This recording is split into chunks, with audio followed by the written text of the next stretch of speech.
Bonjour à tous, j'espère que vous allez bien. Aujourd'hui, je vous propose une recette d'une délicieuse tarte salée au butternut et au chou calé. Pour cette recette, vous allez tout d'abord insérer le hachoir dans la cuve de votre robot compagnon, puis vous allez ajouter un oignon jaune entier épluché et coupé en 4 que vous allez finement hacher en lançant le robot en vitesse 11 pour 10 secondes. Vous allez ensuite ajouter 2 cuillères à soupe ou l'équivalent d'huile d'olive. Vous pouvez mettre une autre huile végétale de votre choix. Vous allez ramener l'oignon vers le fond de la cuve et vous allez lancer le programme Slow Cook P1 sans le bouchon afin de laisser s'évaporer l'humidité du légume. À l'issue des 5 minutes, vous allez ajouter 300 g de butternut que vous avez épluché et coupé en petits cubes, ainsi qu'une cuillère à café de curry. Il ne vous restera plus qu'à lancer à nouveau le programme Slow Cook P1, mais pour 10 minutes cette fois-ci, afin de pré-cuire votre butternut avec l'oignon. Une fois les 10 minutes passées, vous allez ajouter 100 g de chou calé que vous avez coupé finement. Alors il y a beaucoup de volume, mais vous allez voir, ça va énormément rétrécir.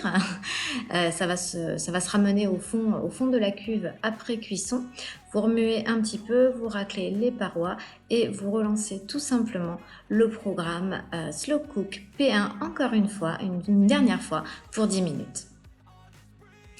Vous allez ensuite ajouter 20 centilitres de crème semi-épaisse. Moi j'ai pris de la crème légère semi-épaisse. Vous prenez évidemment la crème que vous souhaitez, ça peut être de la crème végétale si vous préférez. Et vous allez ajouter 4 œufs entiers.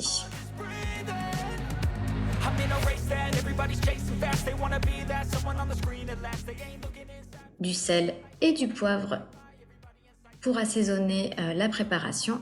Et vous relancez en vitesse 6 pour 30 secondes afin de mélanger le tout.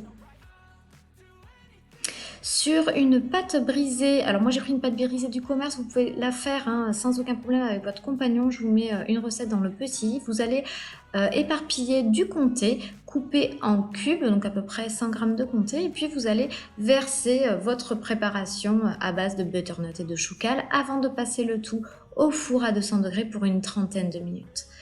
Voici donc le résultat, je vous invite à tester cette recette si vous avez ces légumes de saison à la maison, elle est délicieuse. À bientôt!